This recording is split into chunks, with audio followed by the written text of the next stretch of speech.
Hello, my name is LoG and welcome to Quickies number 17, where I show you something that I think is cool in 5 minutes or less. Today we're going to talk about an idea that I call diminished pairs, which are two very close diminished sounds that you can play over a static minor chord.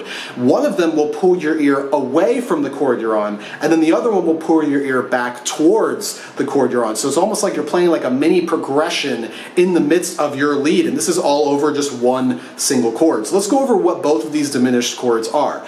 The diminished chord that leads your ear back towards the chord that you're playing is one that we've already talked about, and that's the diminished that starts or is built on the chord that you're playing's 7, 2, 4, or flat 6. So if I'm playing C minor right here, if I go to 7, 2, 4, or flat 6, I can play diminished on any of those notes and it will naturally lead your ear back towards that final C minor. So if I play a diminished chord on the 7, resolves like that. If I play it on the 2, resolves like this. If I play it on the 4, resolves like this, or however you want to resolve. Play it on the flat 6, resolves like this. Those chords are always pulling your ear back towards the final C minor chord. Of course, it's the same thing with leads. If you're playing minor, go back a fret, up a diminished, and then your ear is going to be led back to the C minor. So if you're not familiar with that, I have a bunch of lesson material on that exact concept. I'll put the links in the description as well as in this video, so you can check that out if you haven't seen it.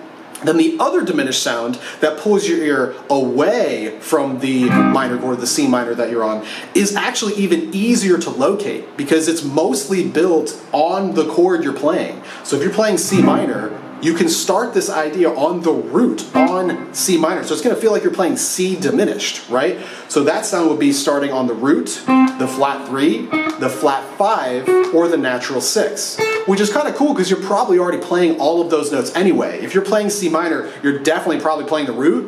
You're probably playing the flat 3 because those are the core notes of minor. You're probably also playing the flat 5. You're going for that kind of bluesy flat 5 sound. So that's a note that's already probably in your hands. And then you have natural 6.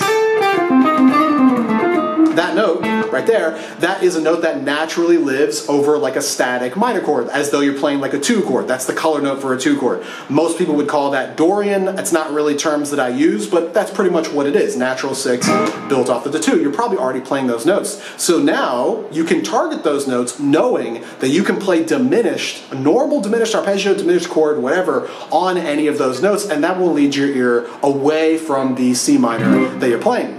Now, once we're away from the C minor, what we're going to do is use the other diminished to come back to C minor. So we're pairing these two sounds together to briefly pull your ear away from the C and then bring it back. So it's like a little mini resolution, a little mini chord progression that's going on in between. And why is that? If we look at the C minor and we build diminished off of C minor, so off of the root, flat 3, the flat 5, or natural 6, that is actually the diminished that leads you to C's 5 chord, leads you to G or G major. So when you play this diminished off of the root of C, that moves you here, right? That's our G chord. And then when you play the next diminished, that leads your ear, of course, back to C. So it's like you're playing a mini it's like a setup progression of 2 different chords. Again, you don't really have to know that, you don't have to think about that, but that's kind of where this sound comes from and it's why it works. So now that we know that, how do we create some ideas that move from this diminished that leads you away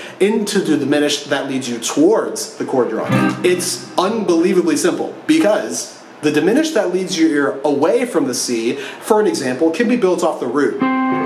Like right there, for example. The diminished that leads your ear back towards the C can be built on the 7, for example. How far away are those 2 notes? 1 fret. So what that means is any idea you're playing, if you start leading your ear away from the chord you're on, which is built on the 1, flat 3, flat 5, or natural 6, you play ideas or chords, whatever you want in that idea, and then literally move back 1 fret. And now you're back on that arpeggio or that sound that will lead your ear back towards the C. So if I did something like this, C minor, right? Diminished on C, back a fret, now I'm ready to resolve. I could do the same thing with a lead too. So let's say I'm playing right here on C, diminished, how about just a couple notes worth, back a fret, now I'm ready to resolve.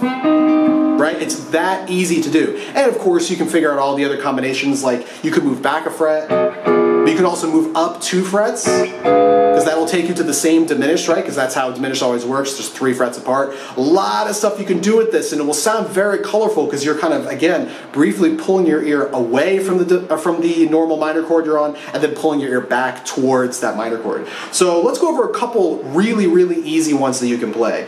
The first one that is, of course, really easy is, how about this? Come down the diminished, just 5 notes worth, that's always comfortable. So here's the C up top, that's the root of the C minor chord that I'm kind of doing all of this over. I'm gonna come down like this, then literally go back a fret and go up, and then resolve back up a fret where you came from. It's that easy.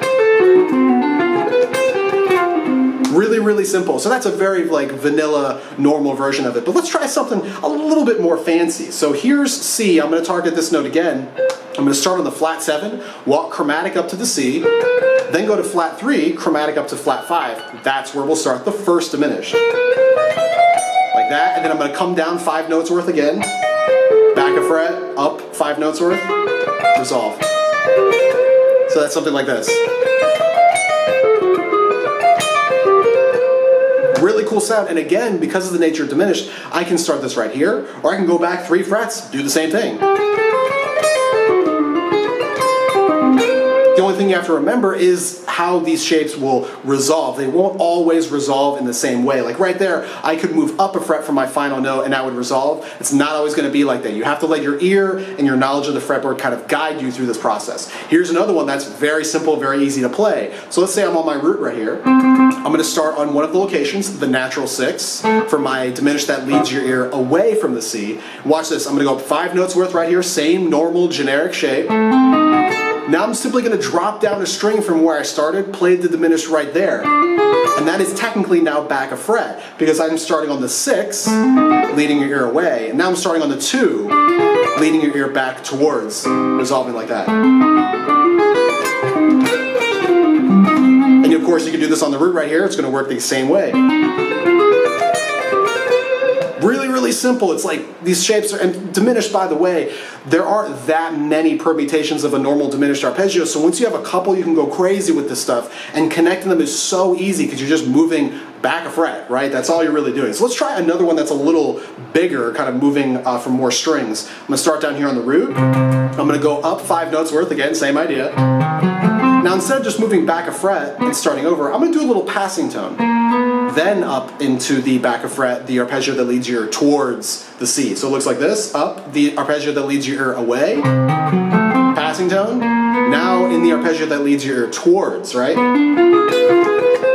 And resolve however you want. All of these are pretty similar, but you're kind of getting the idea of how you can transition. And that's not even including any of the other kind of like fancier shapes, like if you want to do some like jumpy stuff, something like that. A lot of cool stuff you could do with that. You just have to mess around, experiment with some of these shapes. You can do literal chords, stuff like that, that works really well. Just experiment with this sound because it's so useful. And remember, we're doing this over a static minor chord. You can, of course, do this over some chord progressions, but I think it works really well over a normal minor chord. So to wrap up this video, I just kind of noodle around over a static C minor with some of these ideas. And whenever they do happen, I'll pop up on the screen the diminished that's pulling your ear away or towards the static chord of C minor. Hopefully you enjoyed this one. See you the next time.